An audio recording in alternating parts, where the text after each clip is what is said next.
remotely. In addition, we always get questions as it relates to GMF, and of course my good buddy John Roth, who has taken over the helm at CCA, is with us. So we have those two gentlemen with us. And maybe the most popular person, you mentioned him, in terms of when there's logistics or there's inventory concerns, Bob Muter. And Bob, I'm going to give him a little shout out. That tool that you looked at from VinView, that was hatched in Bob's shop. So very innovative guy. He's on the line with us as well. So, all right, I'm going to flip it back to you in DC. Great, Steve. Thank you. And hello to everyone in the GM studios and online. Welcome to all our guests in the audience. My name is Todd Milbury with NADA. I'm moderating our question and answer session today. So it looks like some of you have already submitted questions, quite a few actually. And if you haven't, well, that chat box on the right of your screen, for those of you watching, is where you submit questions to me, and we'll get to as many as we have time for. Those we don't get to ask, we'll pass off to GM so they can follow up. So, boy, folks are covering a lot of ground. Let's start with kind of a big picture issue, actually. The chip situation. Dealer says, I've been reading a lot about it. What's the latest status? What's going to be the impact to us? What's GM doing differently? Please update us.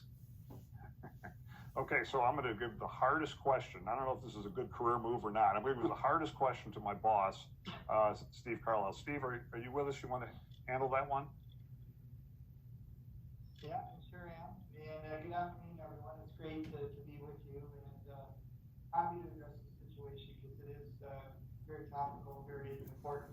So we touched on it a little earlier in the presentation. The reality is it's a very fluid situation that's affecting not just automotive, but across industry, including consumer electronics. So you may or may not know that automotive represents about 15% of chip consumption, and the balance being from consumer electronics, and that becomes important as well. So what we're doing is we're working throughout the entire value chain, including down to our tier 4 suppliers, to understand where the gaps are and develop countermeasures in terms of, can we divert chips from one place to another, from one product to another, to sustain, our higher priority product lines, and we talked some about that already. And it's one of these processes where we work on it every day, 7/24. If there's 25 hours, we'd spend 25. If there are 8 days, we'd spend 8 days. And if anybody knows how to do that, we're all ears.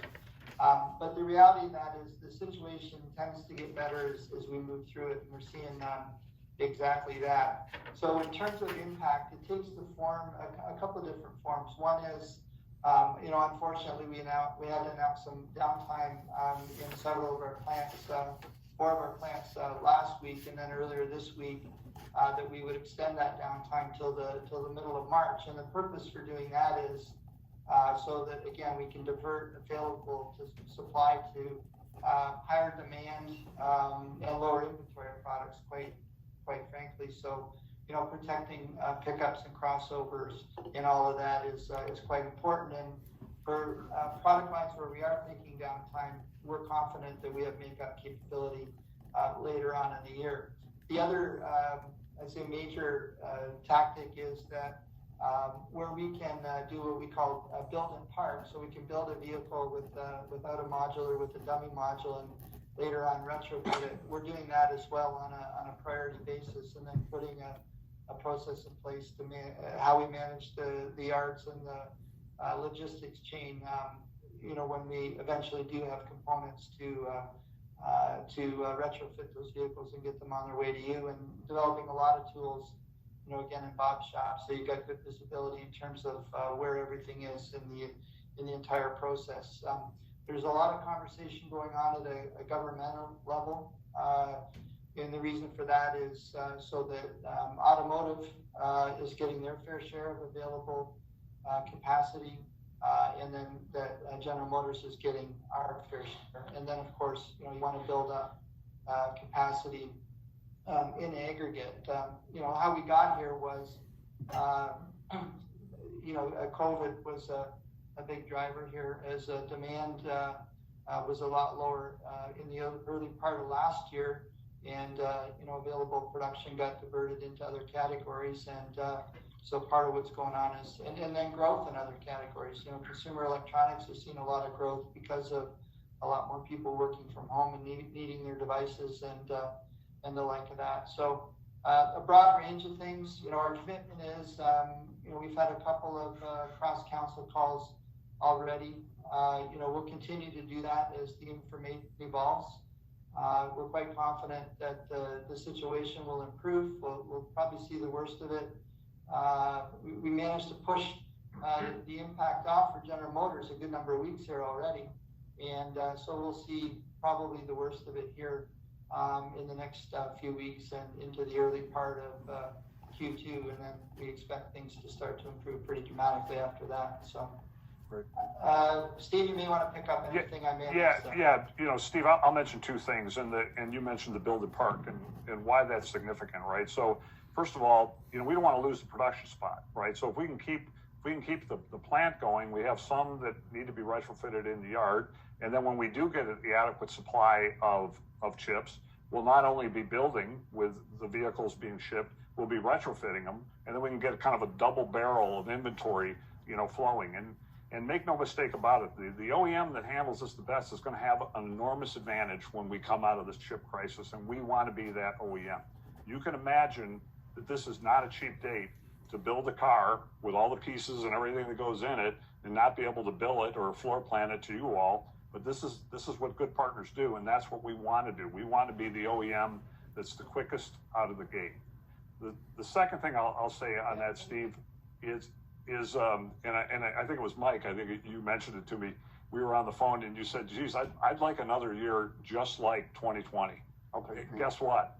Be careful what you ask for, right? Because one of the things that drove that profitability, right, was not an overabundance of inventory. You know, there was good gross profit in our stores, and that's why I think, you know, when we look forward to our profitability, you know, forecast, you know, I see no reason that we can't be north of 3% again. Steve, I don't know, did I cut you off? Yeah, no, you prompted a couple of other points, you know, relative to our competitive situation, all the information that we have, you know, whether we're talking to suppliers or governments, is that we've been there first. You know, we've been on this a good number of weeks ahead of just about anybody that we know. So in terms of being able to get more than our fair share to protect the product pipeline, we feel like we're in good shape there. And you can see that playing out in some of the announcements that you're reading about from other OEMs. And I guess the last point is we talked about, you know, an ambitious agenda that we have this year.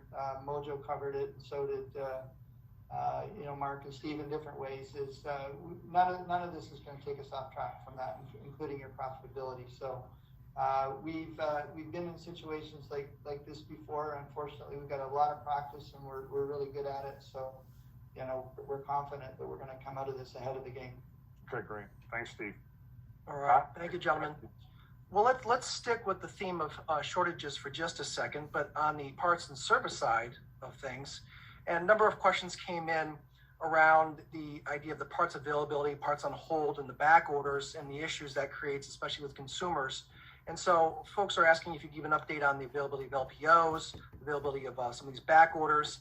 Is it related to this chip issue, and what's the status there? Yeah. So Todd, you're a great point. There's nothing worse than being short of a car and then have a sold deal and not have the LPO wheels or whatever to get that car rolled, right? So, you know, John Roth, most of that is in your shop. I'm going to flip it to you. You on? Yeah, thanks, Steve. Appreciate it. And just as before I answer that question, I also want to add my gratitude to all the dealers and all the frontline employees, the essential workers, if you will, that are keeping all the vehicles driving and running on the streets. We know miles driven are down, but if somebody's coming in for a service experience, we need to make sure that customer experience is great, and you're delivering that in spades. As we think about the profitability initiative, we know at CCA and in partnership with Jim Campbell on the accessory side how important getting accessories are out to the dealers. And you know, it's been a challenge, lots of conversation around COVID, logistics, supply chain, but our purchasing team, along with our logistics teams, are pulling out all the stops to really catch up and get the accessory or LPO back orders behind us from that standpoint. We peaked in about October 15th, and we are down about 64% across the whole lineup from a back order on LPO standpoint. We are doing a lot of air freight because there is some backup with containers in many of the ports around the country, just getting things offloaded due to personnel shortages. So where we can, we're prioritizing air freight and making sure those sold orders and customer vehicles are taken care of first. So lots of plans in the works to make that happen. The one that's still probably the biggest challenge, steps and floor liners and splash guards and all those down in the 90% category reduction, but wheels is the one that we're really focused on. So more to come on that front, but working hard on the wheels. In parts in total, we are down considerably.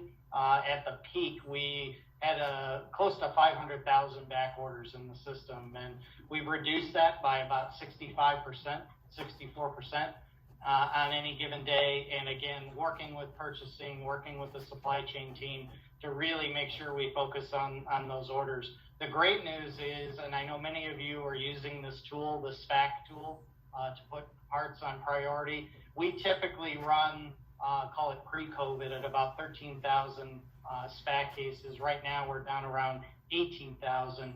If you look at where we were sitting prior to the strike, it was about 40,000 SPAC cases in the system. So rolling out of the strike into COVID, and now, having a year working together, we've really whittled the SPAC cases down. We'd like to see it get down even further, and we're focusing on those long-range cases and situations where we've had customers and rental cars for an extended period of time.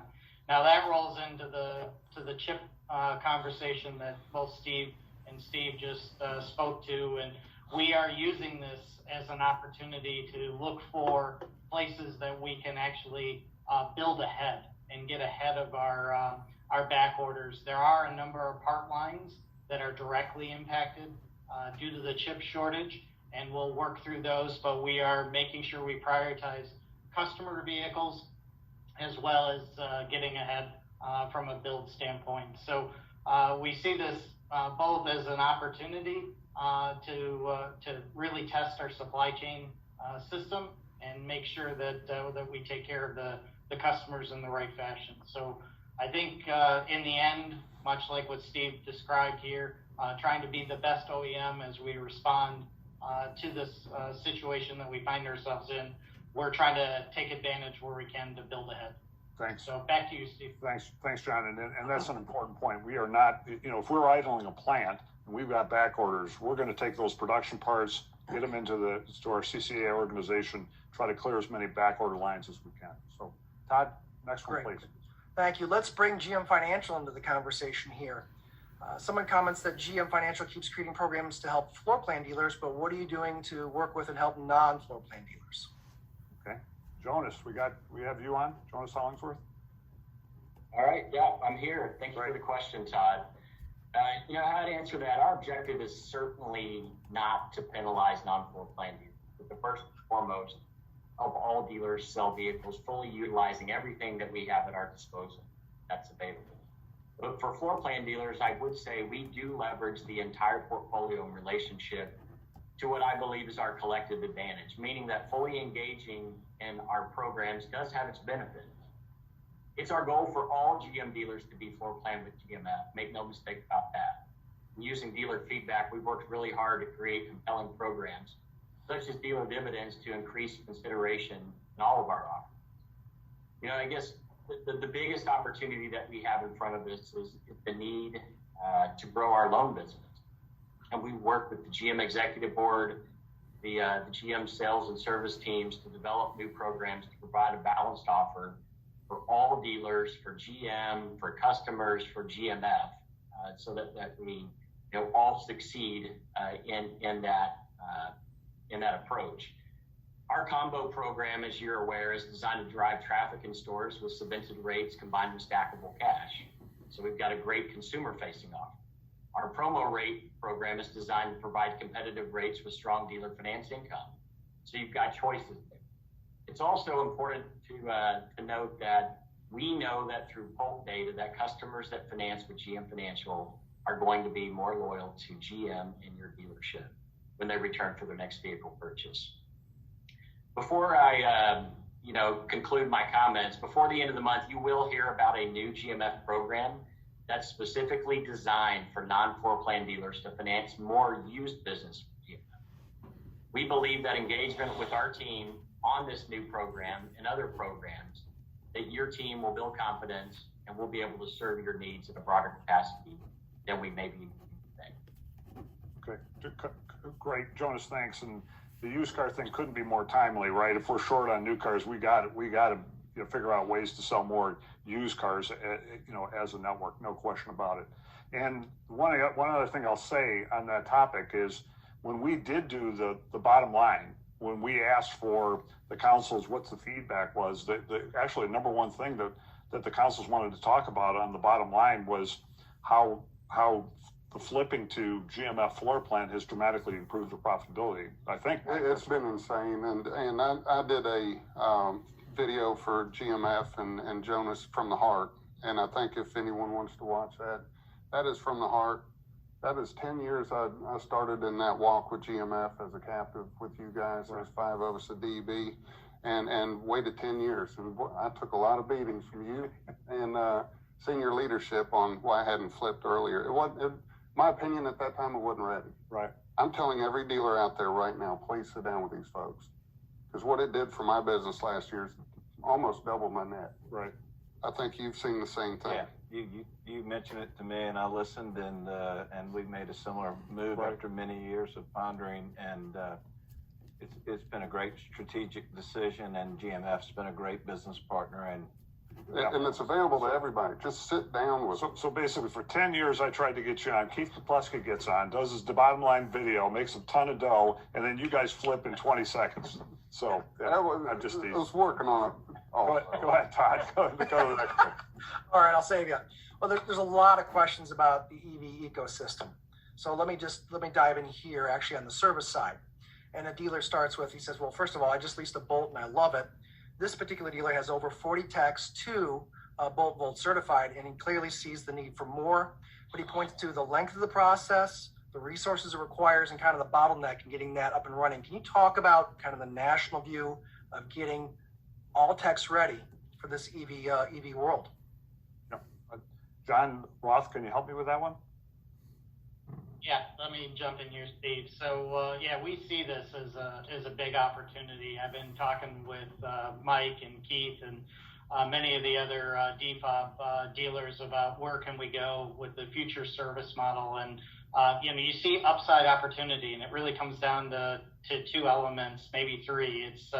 It's training, it's customer experience, and it's retention, right? And if you can put those dynamics together around our EV platform as we go forward, it really starts to work, because fixed coverage is a function of, fixed gross profit divided by, the cost or the overhead of the dealership. And we really see this as an opportunity to put our expertise to work, and we really get a bit of a do-over as you go into this marketplace, and there's an opportunity to retain upwards of 85% of these customers.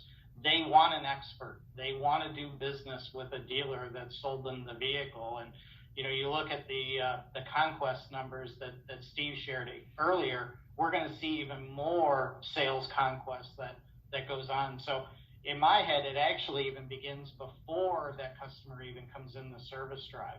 It's what does the sales or EV customer or EV specialist say to that customer the first time they open the hood or walk around that vehicle, and show the difference in how the powertrain works in this vehicle, and how, yes, there's still maintenance that needs to be done in these vehicles. They still have brakes. They still have tires. They still will have the stray shopping cart that will run into the side of it that will need body work.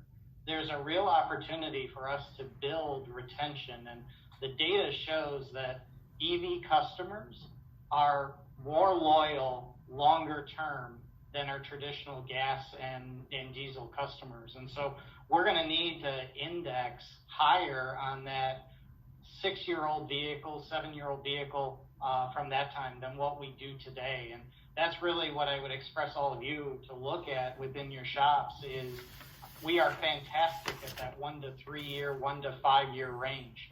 But what happens in year 4, 5, 6, 7, 8? And we're actually going to adjust the retention metrics and how we measure retention, taking it out to 96 months, looking further down the line so that we can see how are we holding those customers in.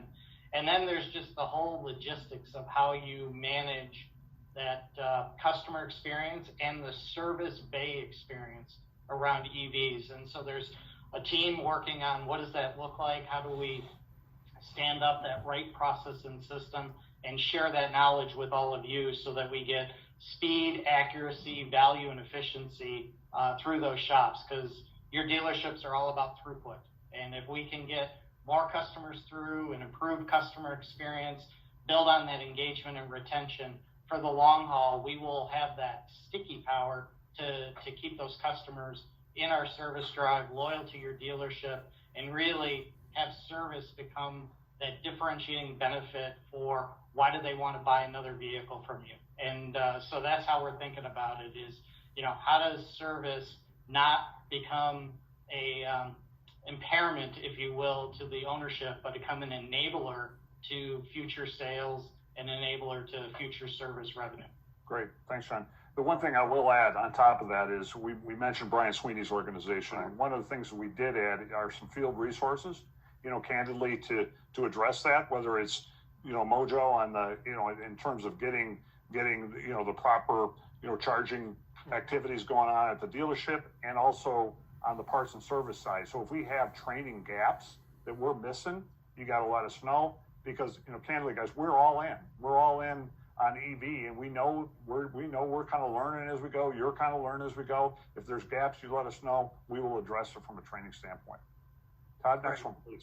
Well, let's stay on EVs for a minute here, and you talk about market demand. GM stated this goal of going all EV by 2035. So what do you see as that meaning for dealers, especially when there's still strong incentives out there needed to get people to encourage them to take on EVs? What does this mean for markets that are not the coasts, that are not at the front end of the EV adoption curve? Okay, Steve Carlisle, do you want to take that, and I'll dovetail. Sure, yeah. So I'll start kind of big picture with it, and what was announced last week, it reflects a big vision or a big aspiration, and it's a conversation where at some point you have to not equivocate, and so we set it out the way that we did, meaning that it is our goal to reduce and ultimately eliminate tailpipe emissions in the 2035 timeframe. So the reality of that is a lot of things have to come together, and we have to work with a lot of different stakeholders, including yourselves, and including how do we promote adoption of EVs. So some things that we've mentioned already: charging networks, just basic education, having the right products in the marketplace, and this is why we're so excited by the updated Bolt and the Bolt EUV and the launch here over the weekend, and to start to prime that pump and get ourselves really moving along that adoption curve. We look at the data and what happens year on year, and the prospects for growth in EV just continue to grow each and every year, and every year that passes, there are more EVs sold than what we thought there were going to be. So it's just one of those things that we don't want to be left behind on it. We want to win on it, and that's why we're putting the resources into it. The $27 billion that you've talked about, the 30 entries by 2025 is to get ourselves solidly on that path and in the leadership position. And as has been referenced here several times, we know that it's an ecosystem that needs to be built out, and we need to play a lead role in it, and we put resources behind that. We've mentioned Brian Sweeney a few times, and he's within an organization that's being led by Travis Hester that we call EV Grow or EV Growth Operations, and their sole purpose in life is to prepare all of us, including yourselves, for that future. So we have a lot of work to do on that. I think the other point to clarify is, and I love the one graphic that Mojo showed, is we want to win in ice as well. for as long as there's an ice market, we want to win. So, you know, we're continuing to put resources into that, as was demonstrated by some of the charts. You know, Chevrolet won the truck wars at the end of 2020, and that felt pretty good. We like that feeling, and we want to continue with that feeling for as long as it's relevant to consumers. So it's one of these situations where we certainly want to be positioned from a technology and an ecosystem point of view to achieve an audacious goal by 2035. There's a long way to go, and we're going to make decisions along the way in terms of how we adjust and adapt. You know, the analogy I use sometimes, and the other seniors will have heard it, they're probably bored of it, some of the dealers too, but I reference the transition that was gone through, you know, from horses to cars. If you think back, all of our brands were founded in the early 1900s, you know, between 1900 and 1908, kind of in that time frame. If you think about it, what I call the peak year for horses was in 1925, right? So that's some number of years, but nonetheless, the 20s, the last time that we were in the 20s was a decade that we entered on horses and exited largely in automobiles with internal combustion. So I just use that as an illustration that we've been through these transitions before, and we've all emerged the better for it. We're in the very early days of a very similar kind of transition with new technologies that are much better for the environment and for the consumer, and we're really, really excited by it. But make no mistake, we're ceding no ground on internal combustion in the meantime. Yeah. Steve, you want to? Yeah, Build from there? Steve, I couldn't agree with you more. I don't care what segment it's in. We want to win. We're gonna win on ICE. We're gonna win on EV. A lot of things have to come together. I totally agree, including battery chemistry, affordability, particularly at Chevrolet, is important. But guys, here's the way I think about it, real simple. You know, there's been a lot of innovations, a lot of things happened in our business, a lot of attempted, some have worked, some haven't, right? But the ones that have worked all have one thing in common. They've all made sense for the dealer. Is one leg of the stool. It has to make financial sense for the dealer. You're the ones that sell them. Has to make sense for the customer, which means it has to be affordable. We have to have infrastructure. We got to have the right range. We got to have the right, you know, how fast the batteries can take the charge, et cetera. And it's got to make sense for GM. So when all three of those things happen, that's when the rapid adoption, and that's when, you know, this thing will kick to the next level. And we recognize that. So, you know, it's not lost on us that we need all three of the key stakeholders, you know, very much involved in that.